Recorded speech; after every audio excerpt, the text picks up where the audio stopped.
because we have a few people away today. So today we're talking about Feynman diagrams.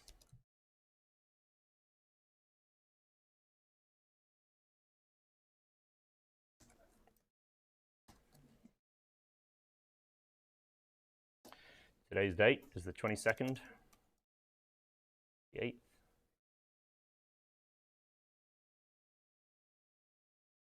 Someone mind quickly shutting that door because it just keeps swinging and making a bit of a noise.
Okay, we're going to do an annotated diagram to wrap our heads around this. And I am going to steal it from the textbook to save me time. We'll ask you guys to try and draw this, and can you leave space around this so that we can do some nice, clean, clear annotations?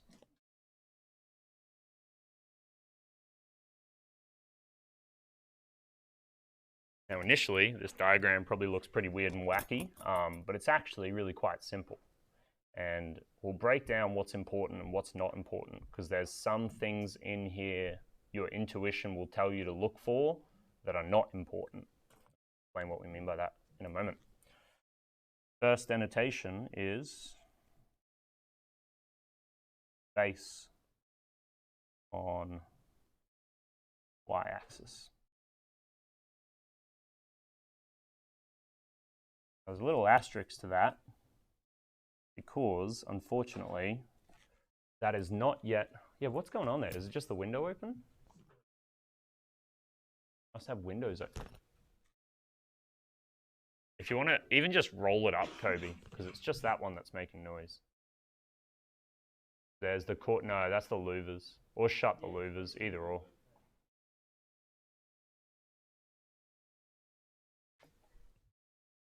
That should do it. Unfortunately, this convention, space on y-axis, is not actually the convention. Quite a lot of people use space on the x-axis and time on the y-axis. In fact, you've seen it several times in those videos we've watched about relativity.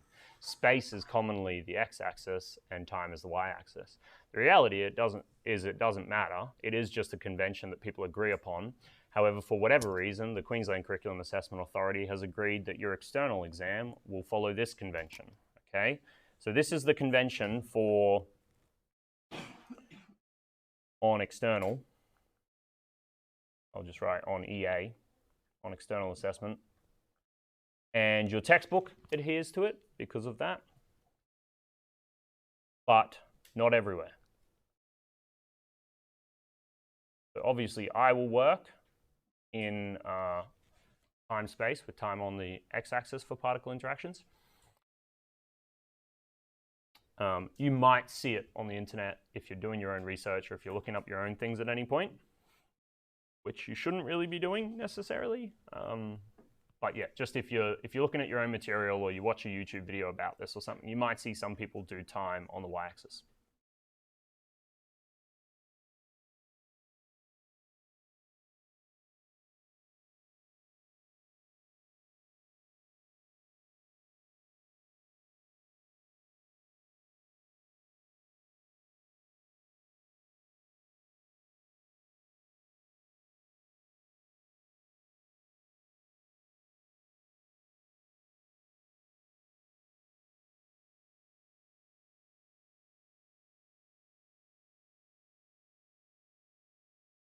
an ongoing debate in the physics world is whether time only has a single direction.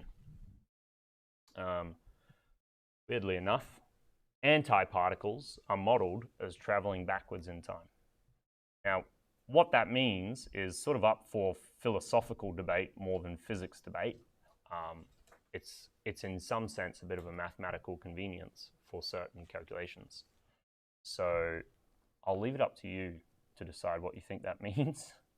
But for now, you do need to know simply that antiparticles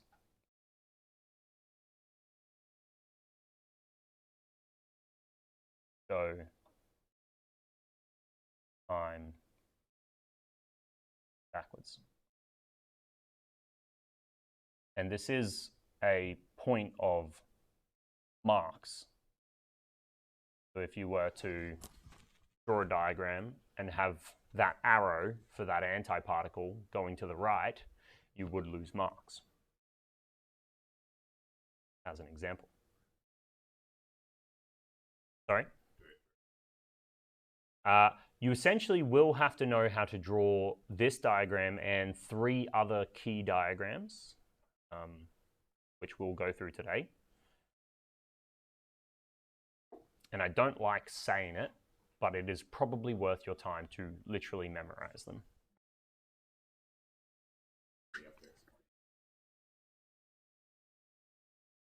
I am going to explain them, and I'm going to ask you to understand them. And I don't think it's a huge ask. I think they will be quite clear with a bit of an explanation. There is a lot about it that you do not need to explain. Okay, so for example, you do not need to know what it means for antiparticles to travel backwards in time. You just need to know that it is convention on the diagrams to draw antiparticles traveling backwards in time. That's it.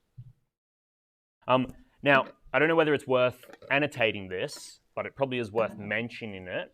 When we say that, let's be very clear that that does not mean in this electron interaction, in this antineutrino interaction, the antineutrino is not going that way and interacting.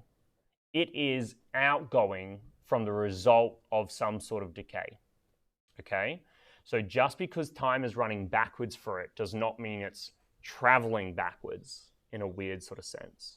So it's still important that you appreciate that our reactants are over here and all of our products are over here. And in fact, this is that. Okay? What is the W? Good question. Next convention.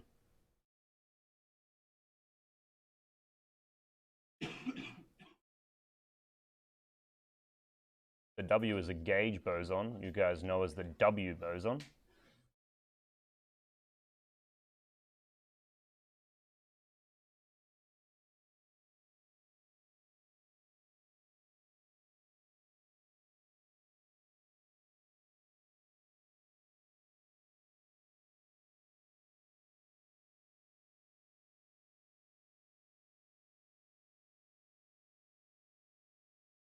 And we need another asterisk here. This asterisk is going to be 2 asterisks. I'll make another little point down here.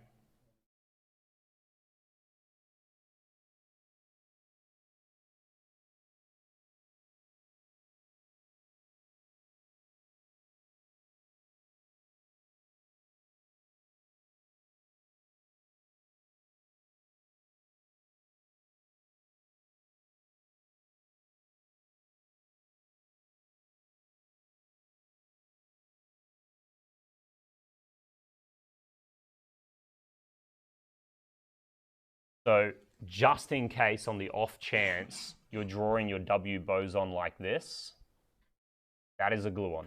Please don't do it, okay? It is just an up and down squiggle like a sine wave, all right? Don't turn it into a loop-de-loop. If you do, you're saying it's a gluon, and that would be against convention. And once again, you can lose marks.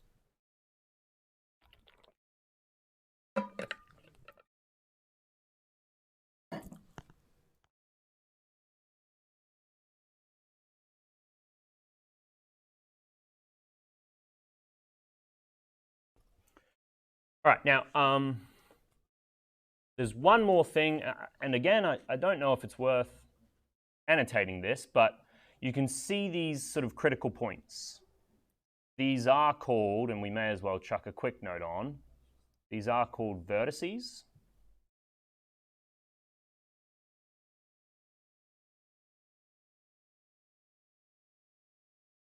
And they always have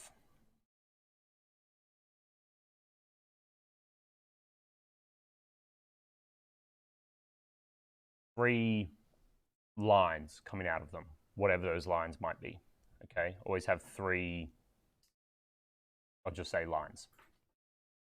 So coming out of a vertex, there's always three lines. They can go in different directions in space and time, but there are always three lines.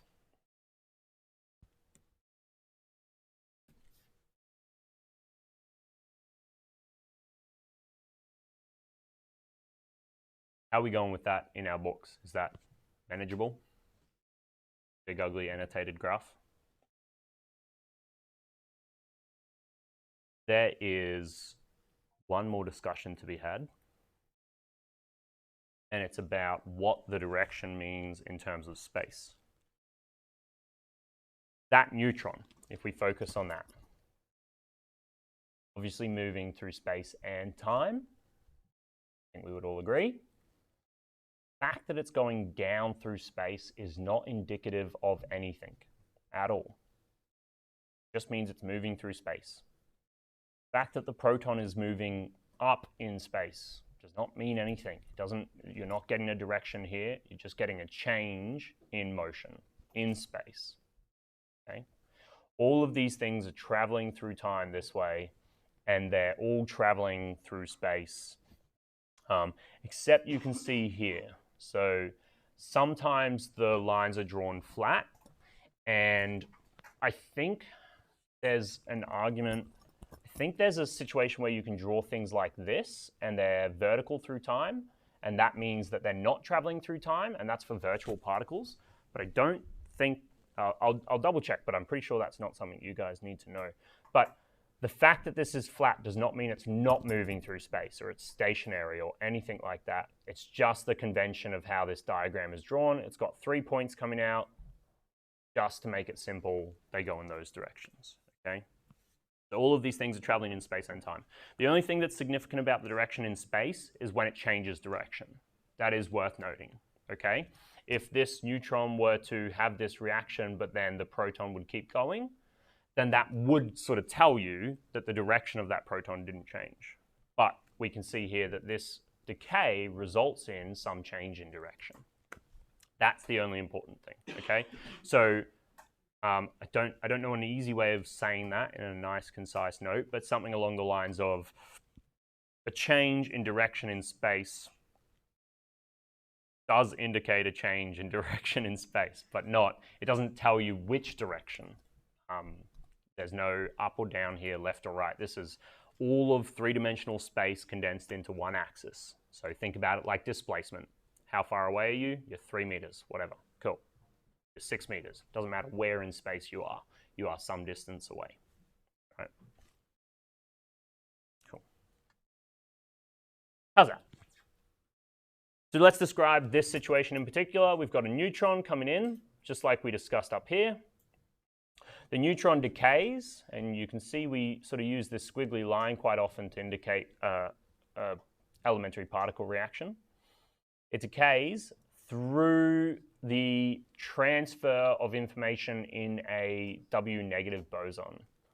Was I right the other day? I can't remember which convention I said. I feel like I said it's negative if it's emitting in a negative particle. Is that what I said? That's what that is.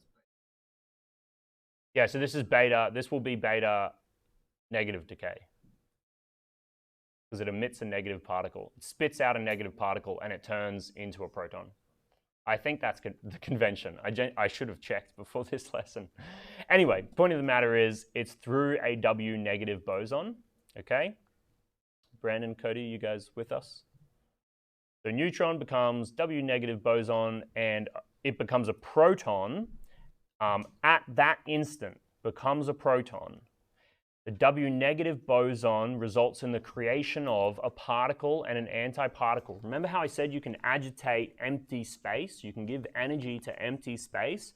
Well, a W negative boson essentially acts to do this. The neutron becomes a proton and the W negative boson activates this reaction, which produces a particle and an antiparticle. And everything, either side of our reaction is conserved. Our baryon number is conserved, our lepton number is conserved, our charges are conserved. We've got a negative and a positive, which would give us a neutral particle. Everything is conserved either side of that interaction. Any questions about that? No? Does anyone want me to explain anything else about that? Any questions about that diagram? Cool. Look at another one. That's actually the probably second most complicated type of this diagram, and I thought we'd just dive straight in with it. It actually gets simpler from here. So our next diagram, which we're going to look at, called, how do I want to call these?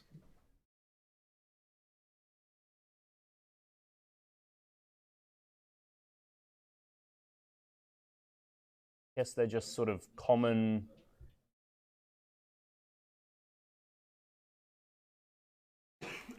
The three common interactions.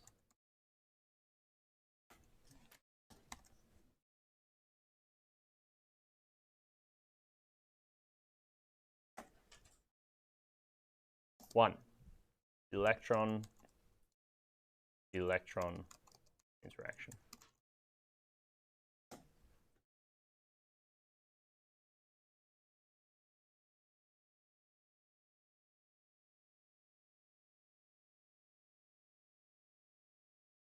I am going to draw this one from scratch. It is obviously in your textbook and it's quite neat. I'm going to do it bit by bit, and if you guys want to follow along bit by bit, great.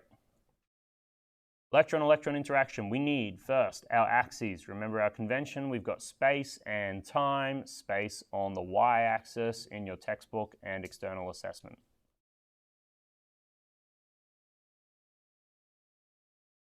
Space and time. And again, these are unitless. There's no indication of how much time is passing or anything. It's just that we appreciate that these particles exist in space and time. Now I'm going to give you half of this diagram. You know this is the interaction between two electrons. That's given in the name, right? An electron-electron interaction. I want you to predict the other half. Got an electron traveling along,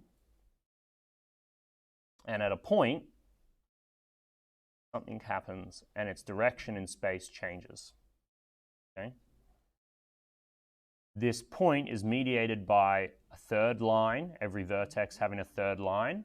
Let me do it a little bit smaller so I can squeeze everything in. And on the other side of that third line, something else is happening. You can predict what the other half might look like. If you have a pencil, you can try and draw it down, have a go. Otherwise, just have a go at describing what you think's happening. You know this is interaction between an electron and an electron.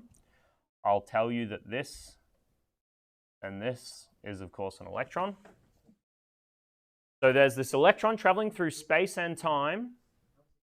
It emits this boson. What boson would we expect an electron to interact through, most likely?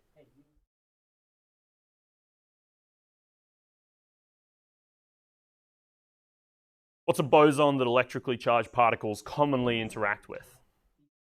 A mediating particle that they use to mediate their interactions.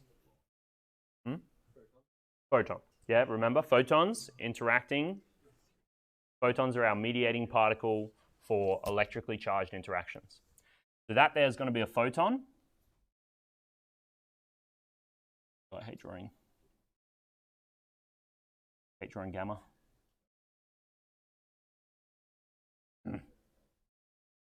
Close enough. That's our photon. What do you think is the other half of this diagram? Have a think about it. You know it's an electron traveling through space. It then emits a photon or interacts with something with a photon and carries in a different direction. And you know that this is called electron-electron interaction. What do you think's happening on the top there?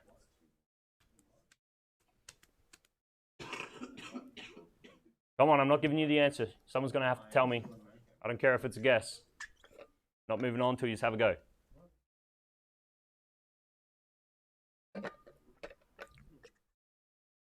This is called an electron-electron interaction. There's an electron. Is that two different electrons? How do you know it's the same one? What clues tell you that that's probably the same electron? Yeah, it's all connected line. So this electron's traveling through space and time. It then changes direction in space for some reason. Still traveling through time. There was this photon. What do you think's happened there in this electron-electron interaction? Say again? It hit another electron. Yeah, except it doesn't actually touch the electron, right? What would happen? Come close. Mediating particle says, hey, go away from me. We have the same charge. And off they go. So on the top of our diagram,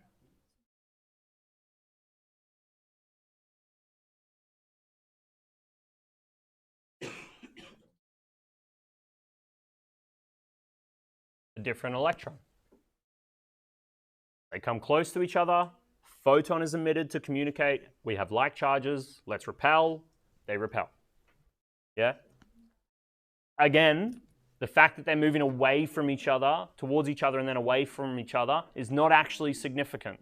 The direction they're moving in space is arbitrary. All you know is that at that vertice, their direction changes. That's it.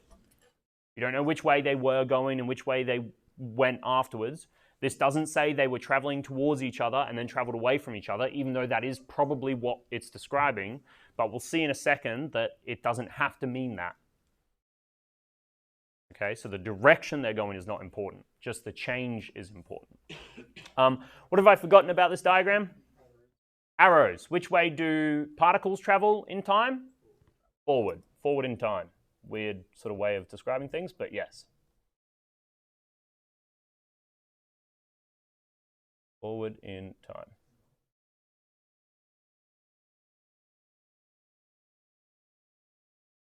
Pretty easy, isn't it?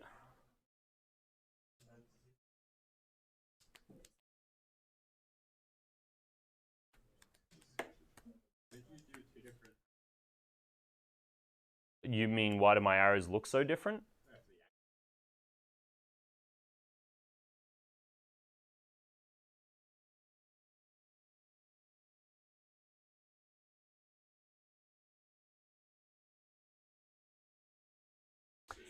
Yeah. Well, yeah. It does imply that their direction or their displacements can increase. And we do want to make that point. We do want to say that these things can increase and decrease in their displacement. But you're right, it's a bit confusing because we don't want you thinking that this electron here was moving further away from an origin and then started moving closer to the origin. That's not really how we want you to think. But we do want you to think about it as moving through space, and we do want space to be infinite. So it is worth putting an arrow there because space continues forever, however they're moving through it. Yeah, so the arrows are important. Okay, ready for round two? So with this in mind, I want you to do this for me. I'm not going to tell you. Next one, I think, yep. Electron, positron, scattering. Now, I'm using the word scattering to differentiate from the possibility of them annihilating. Remember, if an electron and a positron were to actually hit each other, they would annihilate. It's actually very incredibly difficult to do, like shooting a bullet out of the sky with another bullet. Pretty hard. Probably much harder than that, actually. So I want you to consider what would happen in the case where an electron and a positron were to come close enough to interact, but they scatter. They don't collide. Most of the things here are going to be the same. In fact, to the extent that I'm going to copy and paste my original diagram.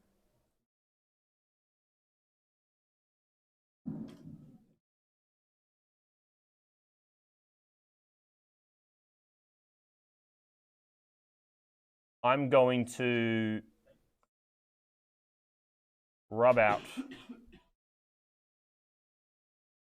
I'm going to change the, Bit too big of an eraser.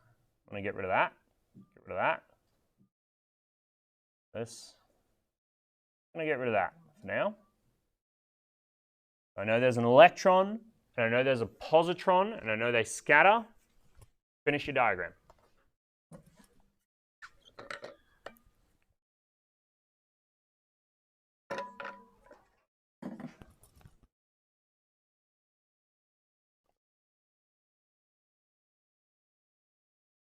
All right. Do I still have my template saved? Paste. Yes.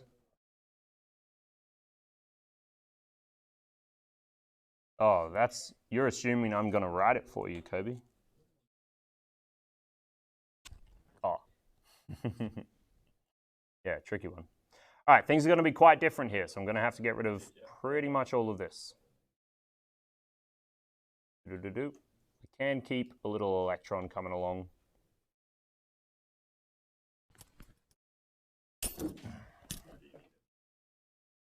So this time, our electron and our positron are going to physically collide. What do you think that's going to look like on our diagram? They're going to create a vertex, a point in space and time where they are in the same position, a vertex. All right? This is going to be our positron down on the bottom here, which means it has to be traveling backwards in time. Arrow to indicate that. Arrows are really hard to draw. You know that? Good.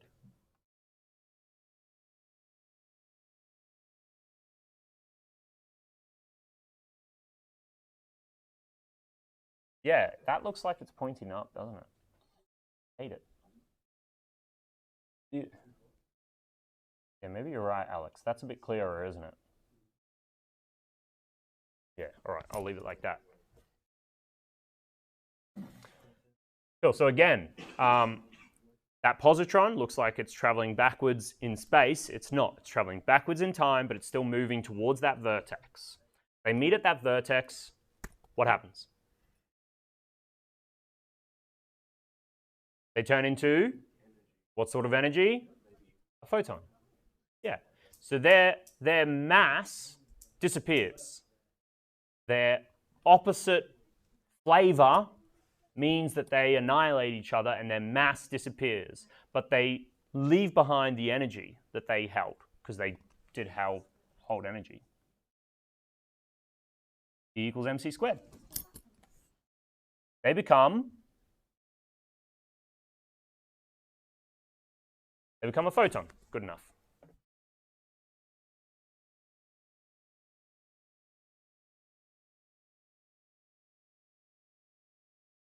Now, we're not done, unfortunately, and if you're doing this in pen, I have some bad news. It extends a little bit because it doesn't go like that forever. That photon only exists for a brief period of time, and then what do you think it does?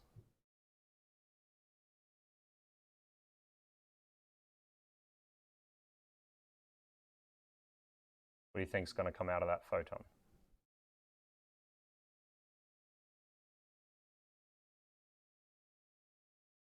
Another electron and a positron.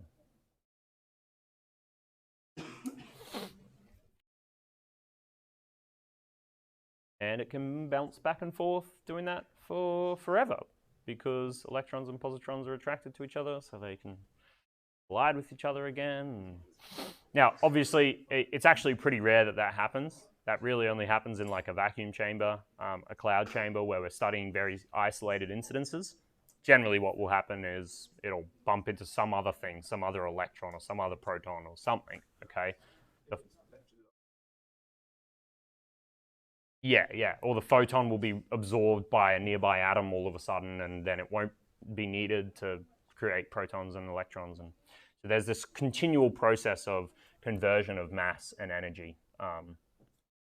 But this is the diagram I need you to remember. Again, there's a little bit of rote learning here, and this is one of them.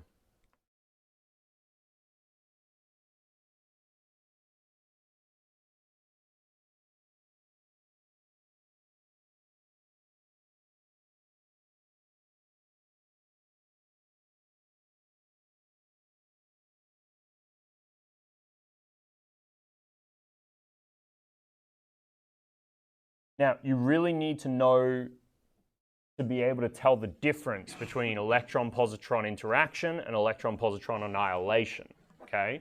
So in your studies, I would encourage you to make sure it is clear that that is an annihilation, the destruction of the particles, which then reappear later, but they're new particles. You know, if they had souls, their souls are gone, and then they come back or something. I don't know. Come up with an analogy that helps you memorize it, all right? As opposed to electron-positron scattering, where you can see that each of the particles maintain their line, okay? The electron and the positron do not disappear for any period of time. Their line exists in space and time, the entire space and time. That wasn't confusing at all.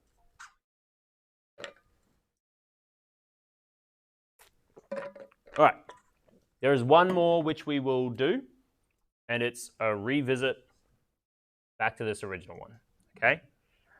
We're going to look at that diagram as quarks, not as neutrons and protons, because it's actually the quarks that change.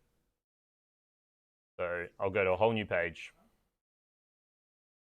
This is its own sort of thing. This is beta. Oh, let me check. Hang on. I want to get it wrong.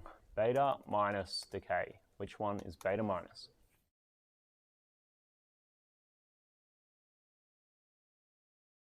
Beta minus decay emits an electron. So it emits the negative. It makes a proton. Yeah. What it spits out is what, yeah. Okay, cool.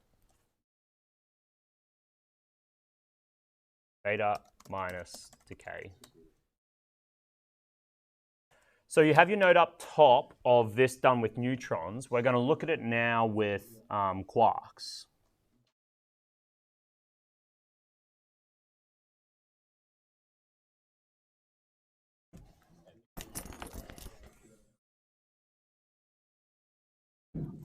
Let's do it.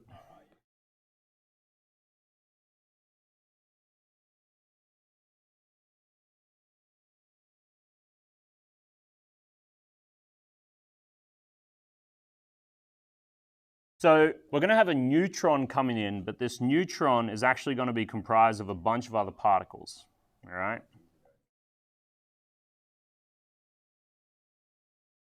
How do we make a neutron? How do we make a neutron? Up, up, down? Sure?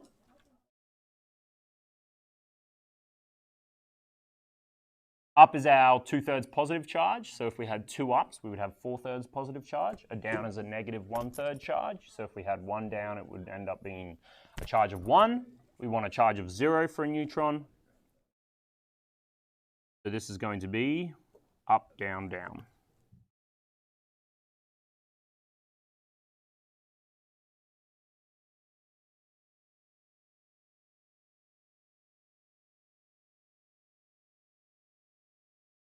This is how this is commonly drawn.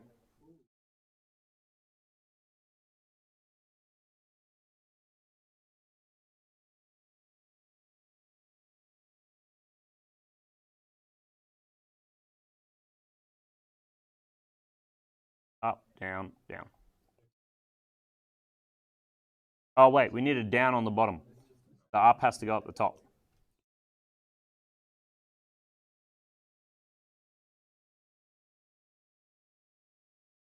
There is a reason for that, so bear with me on that one.